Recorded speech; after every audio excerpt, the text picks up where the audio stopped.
من الشیطان الرجیم بسم اللہ الرحمن الرحیم رب یسر ولا تعسر وتمم بالخیر وبک نستعین یا فتاح یا علیم۔ پچھلے 5 اسباق ہم نے پڑھ لیے، ان کے اندر ہم نے اسم کے بارے میں پڑھا تھا اور اسم کی قسموں کے بارے میں، تصور و تصدیق کے بارے میں، اور پھر دلالت کے بارے میں پڑھا تھا۔ دلالت کی بہت ساری قسمیں بھی ہم نے پڑھی تھی۔ آج انشاءاللہ تعالیٰ نیا سبق پڑھیں گے، وہ ہے مفرد اور مرکب۔ مفرد کہتے ہیں اکیلے لفظ کو مفرد کہتے ہیں، اور مرکب کہتے ہیں، مرکب اصل میں رکب یرکب ترکیباً سے اس کا معنی ہوتا ہے جوڑنا اور ملانا، یعنی 2 یا 2 سے زیادہ چیزوں کو جوڑ دیا گیا ہو تو اسے مرکب کہا جائے گا۔ چاہے 2 یا 2 سے زیادہ کتابیں رکھی ہو تو ہم کہیں گے یہ مرکب ہے، 2 یا 2 سے زیادہ شخص ہوں تو ہم ان کو کہیں گے مرکب، 2 یا 2 سے زیادہ کرسیاں ہوں تو ہم کہیں گے مرکب۔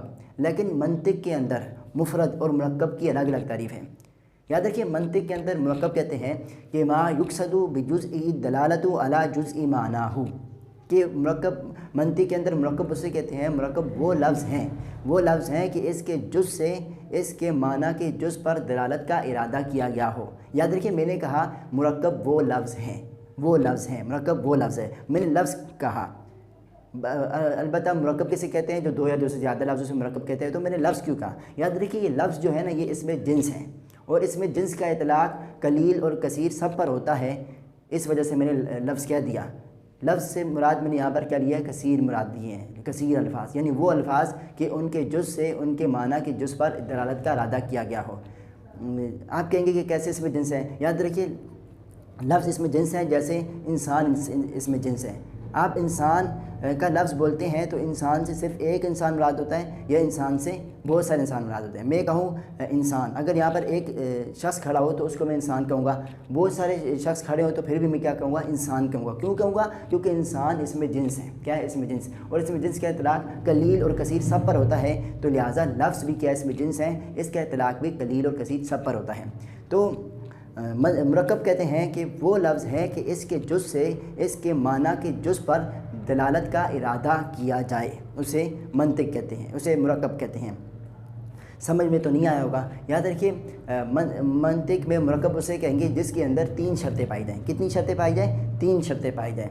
پہلی شرط یہ کہ وہ 2 یا 2 سے زیادہ لفظ ہوں، پہلی شرط۔ دوسری شرط یہ ہے کہ ان میں سے ہر لفظ اپنے معنی پر دلالت بھی کرے، یعنی معنی مراد بھی ہو، معنی پر دلالت بھی کرے، یعنی ان کا کوئی معنی بھی ہو۔ تیسری شرط یہ ہے کہ دلالت کا ارادہ بھی کیا جائے، یعنی اس کے جو معنی ہیں ان معنوں کو مراد بھی لیا جائے تو اسے مرکب کہا جائے گا، جس کے اندر یہ 3 شرطیں پائی جائیں گی: 2 یا 2 سے زیادہ لفظ ہو، اور ان میں سے ہر ایک کا معنی بھی ہو، اور ان معنوں کا اس دلالت پر، یعنی معنی کی دلالت پر ارادہ بھی کیا جائے تو اسے منطق میں مرکب کہا جائے گا۔ تو مثالوں سے آپ کو بات وضاحت ملے گی۔ یاد رکھیے، مثال کے طور پر میں نے کہا رمضان کا مہینہ۔ رمضان کا مہینہ کیا؟ تو 3 لفظ ہیں۔ کتنے؟ رمضان کا مہینہ 3 لفظ ہیں، 3 لفظ ہیں۔ دیکھو، رمضان بھی الگ لفظ ہیں، رمضان کسے کہتے ہیں؟ خاص مہینے کو، اور کا بھی نسبت کے لیے آتا ہے، تو کا بھی کیا ہے؟ لفظ الگ لفظ ہیں۔ مہینہ بھی الگ لفظ ہے۔ مہینہ کسے کہتے ہیں؟ جس کے اندر 3 دن ہوتے ہیں۔ تو مہینہ بھی آپ کو پتہ ہے، مہینہ جب لیا جائے تو مہینے سے کیا مراد ہوتا ہے۔ تو رمضان کا مہینہ 3 لفظ ہے، تو 2 یا 2 سے زیادہ لفظ ہے، پہلی شرط پوری۔ دوسری شرط یہ ہے کہ ان میں سے ہر ایک کا اپنا معنی ہو۔ رمضان کا بھی اپنا معنی ہے۔ رمضان کسے کہتے ہیں؟ رمضان کے ہی مہینے کو کہتے ہیں جس کے اندر روزے رکھے جاتے ہیں۔ رجب کے مہینوں کو نہیں کہتے، ربیع الاول کے مہینے کو رمضان نہیں کہا جاتا۔ تو رمضان کا بھی اپنا معنی ہے، کا بھی اپنا معنی ہے، یہ نسبت بیان کرنے کی جاتا ہے ایک چیز کی دوسری چیز سے۔ مہینے کا بھی اپنا معنی ہے۔ مہینہ کہتے ہیں کہ جس کے اندر 30 دن ہوتے ہیں یا 28 دن یا 29 دن ہوتے ہیں، تو اس کو مہینہ کہا جاتا ہے۔ ایک دن کو مہینہ نہیں کہتے، بلکہ مہینے کو 30 دن کو مہینہ کہا جاتا ہے۔ تو تینوں کا الگ معنی بھی ہے، اور اس دلالت کا، یعنی اس معنی کا ارادہ بھی کیا جائے۔ میں بول رہا ہوں رمضان کا مہینہ، تو اس سے میں رمضان کا مہینہ ہی مراد لے رہا ہوں۔ میں کہہ رہا ہوں کہ رمضان کے مہینے میں ہم روزہ رکھیں گے، تو اس سے بات آپ کو سمجھ میں آ رہی ہے۔ تو دیکھو یہ کیا ہے، اسے مرکب کہا جائے گا۔ کیوں؟ کیونکہ اس کے اندر تینوں شرطیں جمع ہو گئی ہیں۔ دوسری مثال ہے ماہ رمضان، 2 لفظ ہیں، پہلی شرط پوری۔ دوسری شرط یہ ہے کہ ان میں سے ہر ایک کا معنی بھی ہو۔ ماہ مہینے کو کہتے ہیں، ماہ مہینے کو کہتے ہیں، رمضان کے مہینے کو کہتے ہیں۔ دونوں کا معنی بھی اپنا ہے، اور اس معنی کا ارادہ بھی ہم کر رہے ہیں، یعنی اس دلالت کا ارادہ بھی کر رہے ہیں۔ ماہ رمضان سے ماہ رمضان ہی مراد لے رہے ہیں، ماہ رجب یا ماہ شعبان مراد نہیں لے رہے۔ تیسری مثال، زید عمر کا دوست، یا زید عمر کا دوست۔ تو تو کتنے لفظ ہیں؟ 2 یا 2 سے زیادہ لفظ، پہلی شرط پوری۔ ان میں سے ہر ایک کا معنی بھی ہو، زید کا الگ معنی ہے، ذات زید کو کہتے ہیں، عمر کا بھی الگ معنی ہے، عمر ذات عمر کو کہتے ہیں، کہاں کا بھی لفظ معنی ہے جیسے کہ نسبت کا، اور دوست کا بھی الگ معنی ہے۔ تو ہر ایک کا اپنا معنی بھی ہے اور معنی کا ارادہ بھی کیا جا رہا ہے، معنی پر دلالت کا ارادہ بھی کیا جا رہا ہے۔ میں زید عمر کا دوست لے کر زید عمر کا دوست ہی مراد لے رہا ہوں، اس سے آپ کو سمجھ ہی یہ آ رہا ہے کہ زید عمر کا دوست ہیں۔ چوتھی مثال عبداللہ، جب عبداللہ کسی کا نام نہ ہو، عبداللہ مطلب جب کوئی کہے، مثال کے طور پر میں کہوں انا عبداللہ، میں اللہ کا بندہ ہوں، میں اللہ کا بندہ ہوں، جب میں کہوں تو دیکھو 2 یا 2 سے زیادہ لفظ ہیں اور ان میں سے ہر ایک کا معنی بھی ہے۔ آپ کا معنی بندہ، اللہ کا معنی اللہ کا معنی اسم جلالت اللہ کا نام ہے، دونوں کا معنی بھی ہے اور ان میں سے ہر ایک میں اس کا ارادہ بھی کر رہا ہوں، دلالت کا ارادہ بھی کر رہا ہوں، ماننے کا ارادہ بھی کر رہا ہوں، یعنی میں کہہ رہا ہوں انا عبداللہ، میں اللہ کا بندہ ہوں، تو اس کا معنی بھی میں استعمال کر رہا ہوں، تو یہ کیا ہوا؟ مرکب ہوا۔ تو مرکب کے اندر 3 شرطیں ہوئی، آپ کو پتہ چل گئی کہ کیا 2 یا 2 سے زیادہ لفظ ہو اور 2 یا 2 سے زیادہ لفظوں کا اپنا اپنا معنی بھی ہو اور اس معنی کا یعنی اس معنی پر دلالت کا ارادہ بھی کیا جائے۔ تو ما یقصد بجزئہ دلالت علی جزء معنیہ، کہ مرکب اسے کہتے ہیں کہ مرکب وہ لفظ ہیں یا وہ الفاظ ہیں کہ ان کے جز سے، ان کے معنی کے جز پر دلالت کا ارادہ بھی کیا جائے، اسے کیا کہا جاتا ہے؟ مرکب کہا جاتا ہے۔ اب یاد رکھیے مفرد کسے کہتے ہیں؟ مفرد آپ کو پتہ چل گیا وہ کسے کہتے ہیں؟ جس کے اندر یہ 3 شرطیں نہ پائی جائیں، مرکب کی 3 شرطیں نہ پائی جائیں تو وہ اس کو مفرد کہا جائے گا۔ کیا کہا جائے گا؟ مفرد کہا جائے گا۔ منطق کے اندر اس کی تعریف اور بیان ہوگی، لیکن آسان طریقے سے سمجھیے مفرد کیسے کہتے ہیں؟ کہ جس کے اندر مرکب کی تینوں شرطوں میں سے کوئی ایک شرط نہ پائی جائے، یعنی مرکب وہ لفظ جس کے اندر مرکب کی تینوں شرطوں میں سے کوئی ایک شرط بھی نہ پائی گئی تو اسے مفرد کہا جائے گا۔ مثال کے طور پر زید ہے، اب زید دیکھو 2 یا 2 سے زیادہ لفظ نہیں ہے تو پہلی شرط نہیں پائی گئی، مرکب تو اسے کہتے ہیں جو 2 یا 2 سے زیادہ لفظ ہو، تو یہ 2 سے زیادہ لفظ نہیں ہے تو کیا ہوا؟ زید کیا ہے؟ مفرد ہے، زید کیا مفرد ہے۔ دوسری صورت میں جیسے 2 یا 2 سے زیادہ لفظ ہو لیکن ان میں سے ہر ایک اپنے معنی پر دلالت نہ کرو، جیسے زید، عمر، بکر، تینوں 4 نام اکٹھے لے لیں تو یہ کیا ہوا؟ 2 یا 2 سے زیادہ لفظ تو ہیں لیکن اپنے معنی پر اپنے لفظ ان میں سے ہر ایک کا معنی نہیں ہے، تیسری صورت یہ ہوگی کہ 2 یا 2 سے زیادہ لفظ ہوں اور ان میں سے ہر ایک کا معنی بھی ہو لیکن اس معنی کا ارادہ نہ ہو، یعنی اس معنی پر دلالت کا ارادہ نہ ہو، اس سے کیا کہا جائے گا؟ مرکب۔ جیسے عبداللہ ہے، 2 یا 2 سے زیادہ لفظ ہیں اور ان میں سے ہر ایک کا اپنا معنی بھی ہے، آپ کا معنی بندہ، اللہ کا معنی اسم جلالت، دونوں کا معنی بھی ہے لیکن اس معنی پر دلالت کا ارادہ نہیں ہے ہمارا۔ عبداللہ سے ہم اللہ کا بندہ مراد نہیں لے رہے بلکہ نام مراد لے رہے ہیں، نام مراد ہے عبداللہ، تو یہ کیا ہوگا؟ مفرد ہوگا۔ تو یہاں تک مفرد اور مرکب کی بحث کیا ہو جانی چاہیے؟ ختم ہو جانی چاہیے تھی، لیکن یاد رکھیے تفسیر المنطق کے مصنف نے مفرد کی 4 صورتیں بیان کی ہیں کہ مفرد کسے کہا جائے گا۔ کہتے ہیں کہ مفرد اسے کہا جائے گا جس کے اندر 4 شرطیں پائی جائے گی، کہ کون سی 4 شرطیں پائی جائیں گی؟ وہ مفرد، پہلی صورت یہ ہے کہ لفظ کا جز ہی نہ ہو، لفظ کا کوئی جز ہی نہ ہو، اسے مفرد کہا جائے گا۔ جیسے حمزہ استفہام ہے اور کہ ہے، حمزہ استفہام لفظ کا جز ہی، حمزہ استفہام کیا ہوگا؟ مفرد ہوا۔ اور کہ جیسے میں کہوں کہ میں نے دیکھا کہ تم آ رہے تھے، تو دیکھو یہ کہ کا لفظ جو ہے یہ اصل میں کہ کا لفظ صرف کاف تھا، کیا تھا؟ کاف تھا، لیکن اس کے نیچے کسرہ تھی تو اگر کاف لکھا جاتا تو پھر کوئی اس کو صرف کاف پڑھتا، کیا پڑھتا؟ کاف۔ اگر کیلا لکھا جاتا تو اس کو کوئی کاف ہی پڑھتا، تو اس وجہ سے کہ کے لفظ کو کسرہ ظاہر کرنے کے لیے آگے ہاں لگا دی، تو کہ بن گیا، اصل میں کاف تھا۔ تو کہ کا لفظ جو ہے یہ اس کے لفظ کا جز ہی کوئی نہیں ہے، یہ صرف کیا ہے؟ ایک ہی جز ہے، اس لفظ کا کوئی جز ہی نہیں ہے تو اسے کیا کہا جائے گا؟ مفرد کہا جائے گا۔ پہلی صورت کہ لفظ کا جز ہی نہ ہو، جیسے حمزہ استفہام اور کہ۔ دوسری صورت لفظ کا جز ہو لیکن معنی دار نہ ہو، لفظ کے جز ہو لیکن لفظ کے جو جز ہیں ان کا کوئی معنی نہ ہو، جیسے زید ہے، زید کے اندر زال یا دال 3 جز ہیں، لفظ کے جز تو ہیں لیکن ان کے جز کا کوئی معنی نہیں ہے، زال یا دا کا کوئی معنی نہیں ہے، تو کیا ہوا؟ یہ کیا ہوا؟ مفرد ہوا۔ تیسری صورت بڑی ہی ٹف ہے، اگر آپ کو وہ اوپر جو میں نے تعریف کی وہ سمجھ آ گئی تو وہی بہت ہے، لیکن یہ جو تفسیر المنطق میں تیسری صورت بتا رہے ہیں وہ انشاءاللہ تعالیٰ بہت مشکل ہے۔ تو تیسری صورت مفرد کی ہے کہ لفظ کا جز ہو معنی کا جز بھی ہو، لیکن لفظ کا جز معنی کے جز پر دلالت نہ کرے۔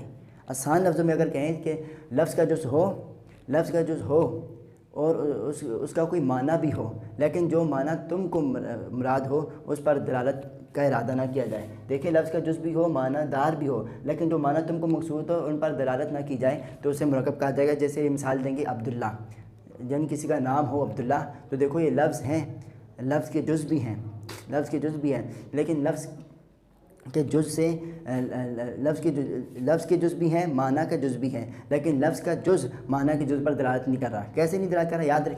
پہلے یاد رکھیے کہ انسان کی دو حقیقتیں ہیں، انسان کے دو جز ہیں، کیا؟ حیوان و ناطق۔ حیوان و ناطق انسان کے کیا ہیں؟ جز ہیں، انسان کی حقیقت ہے، انسان کے دو جز ہیں۔ تو عبداللہ جب کسی کا ہم نے نام رکھا تو عبداللہ بھی کون ہے؟ انسان ہے۔ تو عبداللہ کے بھی کتنے جز ہو گئے؟ دو جز ہو گئے، حیوان و ناطق۔ تو عبداللہ کا معنی کیا ہوا؟ عبداللہ کون ہے؟ انسان ہے۔ تو عبداللہ کا معنی ہوا انسان۔ یہاں تک بات سمجھ میں آ گئی ہوگی۔ عبداللہ کا معنی کیا ہوا؟ انسان ہوا۔ عبداللہ کے معنی انسان کے کتنے جز ہیں؟ دو جز ہیں، حیوان و ناطق۔ آپ تعریف لگائیے، انشاءاللہ تعالیٰ آپ کو سمجھ میں آ جائے گی۔ اگر نہیں بھی سمجھ آئی تو انشاءاللہ وہ جو مرکب کی 3 شرطیں میں نے بیان کی ان سے ہی آپ کو مفرد کا پتہ چل جائے گا، لیکن جو تفسیر المنطق میں تعریف کی ہے وہ بھی سمجھنا ضروری ہے۔ تو انہوں نے کہا کہ لفظ کا جز ہو معنی کا جز بھی ہو، لیکن لفظ کا جز معنی کے جز پر دلالت نہ کراؤ۔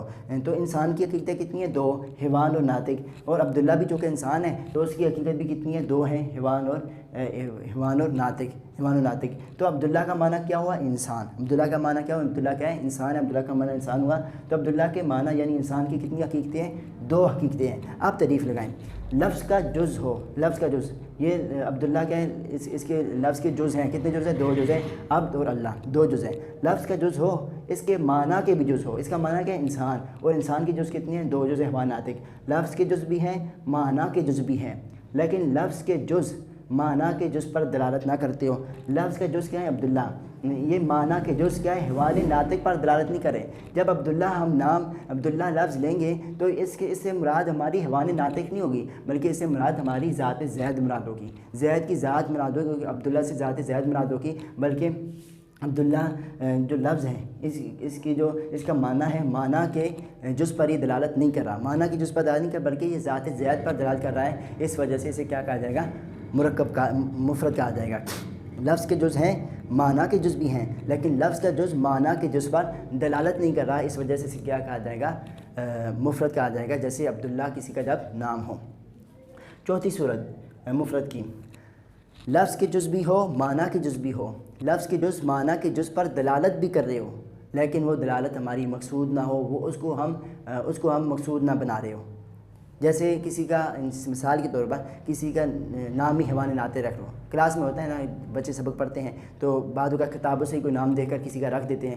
تو مثال کے طور پر کسی نے کسی کا نام رکھ دیا حیوان ناطق، کسی شاگرد نے دوسرے شاگرد کا نام رکھ دیا حیوان ناطق نام ہی رکھ دیا۔ حیوان ناطق کیا ہے؟ انسان کی حقیقت ہے۔ تو حیوان ناطق انسان کی حقیقت ہے، تو کسی نے کسی کا نام حیوان ناطق رکھ دیا، تو کہتے ہیں کہ یہ بھی مفرد ہے۔ کیوں مفرد ہے؟ کہ لفظ کے جز ہیں، معنی کے بھی جز ہیں، لفظ کے جز معنی کے جز پر دلالت بھی کرتے ہیں، اور لیکن اس معنی کے جز پر دلالت بھی کرتے ہیں، لیکن وہ دلالت مقصود نہیں ہوتی۔ کیسے؟ میں نے کہا تھا کہ انسان کی 2 حقیقتیں ہیں، حیوان و ناطق، کیونکہ اب جس کا ہم نے نام حیوان ناطق رکھا ہے وہ بھی کیا ہے؟ ایک انسان ہے، تو اس کی بھی کتنی حقیقتیں ہوں گی؟ 2 ہی ہوں گی، حیوان و ناطق۔ اب حیوان ناطق کا معنی کیا ہے؟ حیوان ناطق کون ہے؟ انسان ہے۔ حیوان ناطق کا معنی انسان ہے، اور حیوان ناطق کے معنی کے بھی 2 جز ہیں۔ کتنے جز؟ حیوان و ناطق، انسان کے بھی 2 جز ہیں، حیوان اور ناطق۔ اب تعریف لگائیے کہ لفظ کے جز ہوں، لفظ کے جز ہیں، حیوان و ناطق 2 جز ہیں، لفظ کے جز ہیں، معنی کے بھی جز ہیں، لفظ کے جز ہیں، لفظ کے جز ہیں، اس کے معنی کے بھی جز ہیں، لفظ کے جز ہیں، اس کے معنی کے بھی جز، اس کا معنی ہے کہ انسان کے بھی 2 جز ہیں، حیوان و ناطق۔ لفظ کے جز ہیں، اس کے معنی کے بھی جز ہیں، لفظ کے جز جو ہے معنی کے جز پر دلالت بھی کر رہے ہیں۔ حیوان ناطق اس کا معنی کیا ہے؟ انسان، اور انسان کے معنی جز کیا ہے؟ حیوان ناطق۔ یہ حیوان ناطق اپنے معنی کے جز پر دلالت بھی کر رہا ہے، یعنی حیوان ناطق اگر ہم لیں گے تو حیوان ناطق تو انسان کے جز بھی ہے، حیوان ناطق اپنے معنی کے جز پر دلالت بھی کر رہا ہے، حیوان ناطق انسان کے جز پر دلالت بھی کر رہے ہیں۔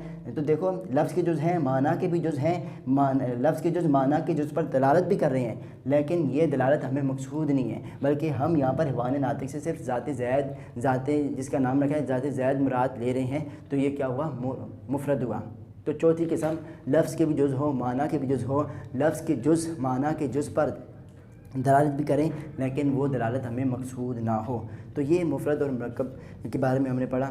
مفرد کے اندر بہت زیادہ تفصیل ہے انشاءاللہ تعالیٰ، یہ اگلی کتابوں میں ہم پڑھیں گے، یہ بہت زیادہ مشکل ہے مفرد کا سمجھنا، یہ اگلی کتابوں میں آئے گا۔ تو اگر مفرد اگر سمجھنا چاہیں تو مرکب کی 3 شرطوں سے ہی ہم مفرد کو سمجھ جائیں گے کہ جو دو سے زیادہ لفظ نہ ہو، یا دو سے زیادہ لفظ ہو لیکن ان کا اپنا معنی نہ ہو، یا دو سے زیادہ لفظ ہو ان کا معنی بھی ہو لیکن اس معنی پر دلالت نہ کریں، تو اس کو کیا کہا جائے گا؟ مفرد کہا جائے گا۔ تو کتاب کے اندر الگ تفصیل تھی، وہ انشاءاللہ تعالیٰ میں نے سمجھا دی۔ اب آتے ہیں کتاب پر۔ سبق ششم، چھٹا سبق، مفرد اور مرکب۔ مفرد وہ لفظ ہیں کہ اس کے جز سے اس کے معنی کے جز پر دلالت کا قصد نہ ہو۔ مفرد وہ لفظ ہے کہ ما لا یقصد بجزء دلالت علی جزء معنی ہو، کہ اس کے جز سے اس کے معنی کے جز پر دلالت کا قصد نہ کیا جائے، اسے مفرد کہا جاتا ہے۔ جیسے لفظ زید کہ اس کے جز سے، مثلا زال سے اس کے معنی کے جز پر دلالت کا ارادہ نہیں بلکہ دلالت ہی نہیں، یہاں پر دلالت ہی کوئی پائی نہیں جا رہی۔ مفرد کی 4 قسمیں۔ اول، اس لفظ کا جز نہ ہو، جیسے لفظ کے جیسے میں نے سمجھایا کہ لفظ کے کیا تھا؟ اصل میں کاف تھا، پھر کسرہ ظاہر کرنے کے لیے آگے ہا جوڑ دیا، تو اس کا کوئی جز نہیں ہے، اس وجہ سے کیا ہے؟ مفرد ہیں لفظ کے اردو میں۔ دوم، لفظ کا جز ہو مگر معنی دار نہ ہو، جیسے انسان کے الف واو نون اور سین، واو نون و سین کے کچھ معنی نہیں ہیں۔ سوم، تیسری صورت مفرد کی، لفظ کا جز ہو اور معنی دار بھی ہو لیکن جو معنی تم کو مقصود ہو ان پر دلالت نہ کرتا ہو، جیسے لفظ عبداللہ ہے، جب عبداللہ کا نام ہو تو اس سے جو ہم عبداللہ کے معنی یعنی حیوان ناطق مراد نہیں دیں گے بلکہ کیا مراد دیں گے؟ ذات زید کو مراد لیں گے۔ جیسے لفظ عبداللہ کسی کا نام ہو تو عبد اور اللہ کے اس کے معنی دار جز ہیں، لیکن جس شخص کا یہ نام ہے اس کے جز پر دلالت نہیں کرتے، یعنی اس کے جو جز ہیں حیوان اور ناطق اس کے جز پر دلالت نہیں کرتے بلکہ ذات زید پر دلالت کرتے ہیں۔ چہارم، چوتھی قسم مفرد کی، لفظ کے جز معنی دار ہو اور جو معنی تم کو مقصود ہو اس کے جا پر دلالت بھی کریں لیکن اس دلالت کا تم نے ارادہ نہیں کیا، جیسے حیوان ناطق کسی شخص کا نام رکھ دیں تو معنی مقصود کے اجزاء پر اس کے جز دلالت کرتے ہیں مگر نام رکھنے کی حالت میں تم کو یہ دلالت مراد نہیں ہوتی۔ تو یہ میں نے بیان کیا تھا، 4 صورتیں میں نے بتا دی تھیں۔ مرکب کہتے ہیں کہ وہ لفظ ہیں کہ اس کے جز سے معنی کے جز پر دلالت کا ارادہ کیا جائے، جیسے زید کھڑا ہے کہ ایسا لفظ ہے کہ اس کے جز سے معنی کے جز پر دلالت کا ارادہ کیا گیا۔ اب نیچے سوالات دیے ہیں وہ حل کرتے ہیں۔ ان مثالوں میں بتاؤ کہ کون سا لفظ مفرد ہیں اور کون سا مرکب ہیں۔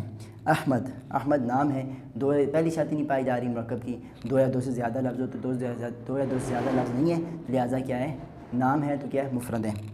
مظفر نگر 2 یا 2 سے زیادہ لفظ ہیں لیکن یہ کسی کا نام ہے، ادھر معنی مراد نہیں لیا جائے گا، تو یہ کیا ہے؟ دوسری شرط نہیں پائی جا رہی، یہ کیا ہے؟ مفرد ہے۔ اسلام آباد 2 یا 2 سے زیادہ لفظ تو ہیں لیکن یہ کسی کا نام ہے، اس سے معنی مراد نہیں لیا جا رہا، تو یہ کیا ہے؟ مفرد ہے۔ عبد الرحمن اس میں 2 صورتیں ہو جائیں گی، اگر یہ کسی کا نام مراد لیں تو پھر یہ کیا ہوگا؟ مفرد کی چوتھی قسم کے تحت یہ کیا ہو جائے گا؟ مفرد ہو جائے گا۔ نام ہوگا تو کیا؟ مفرد ہوگا، لیکن اگر نام نہ ہوگا بلکہ معنی مراد ہوگا عبد الرحمن، رحمان کا بندہ، تو یہ مرکب ہو جائے گا۔ کیونکہ 2 سے زیادہ لفظ ہیں اور ان کا الگ الگ معنی بھی ہے، عبد کا معنی بندہ، رحمان کا معنی اللہ تعالیٰ کا ایک نام ہے، تو دونوں کا معنی بھی ہے اور اس دلالت کا ارادہ بھی کیا جائے گا۔ جب میں کہوں گا انا عبد الرحمن، میں رحمان کا بندہ ہوں، تو اس وقت کیا ہو جائے گا؟ مرکب ہو جائے گا۔ ظہر کی نماز 3 لفظ ہے، اور ان میں سے ہر ایک کا معنی بھی ہے اور دلالت بھی پائی جا رہی ہے معنی پر، تو یہ کیا ہوگا؟ یہ بھی مرکب ہوگا۔ رمضان کا روزہ، 3 لفظ ہے، ہر ایک کا اپنا معنی بھی ہے اور معنی پر دلالت کا ارادہ بھی ہے، تو مرکب ہوگا۔ ماہ رمضان، ماہ رمضان بھی کیا ہے؟ مرکب ہے۔ کیسے؟ کیونکہ دو لفظ ہیں اور ہر ایک کا اپنا معنی بھی ہے اور کیا دلالت کا ارادہ بھی ہے۔ جامع مسجد، جامع مسجد، جامع کہتے ہیں جمع کرنے والی، جمع کرنے والی یعنی جامع مسجد یعنی ایسی مسجد، مسجد کا بھی الگ معنی ہے، تو دونوں کا الگ الگ معنی ہے۔ ایسی مسجد جہاں پر بہت سارے لوگ جمع ہوں، تو دونوں کا الگ الگ 2 لفظ ہیں، الگ الگ معنی بھی ہے اور معنی پر دلالت کا ارادہ بھی ہے، یعنی جامع مسجد بولو کہ جامع مسجد ہی مراد لی جائے گی، تو یہ مرکب ہیں۔ دہلی کی جامع مسجد اللہ کا گھر ہے، تو اس میں سے ہر ایک کا الگ الگ معنی بھی ہے، بہت سارے لفظ ہیں اور دلالت کا ارادہ بھی ہے، جو کیا ہو جائے گی؟ یہ کیا ہو جائے گا؟ مرکب ہو جائے گا۔ تو یہ ہمارا سبق ششم ختم ہو گیا، مفرد اور مرکب کے تفصیل ہماری ختم ہو گئی۔ السلام علیکم ورحمۃ اللہ وبرکاتہ۔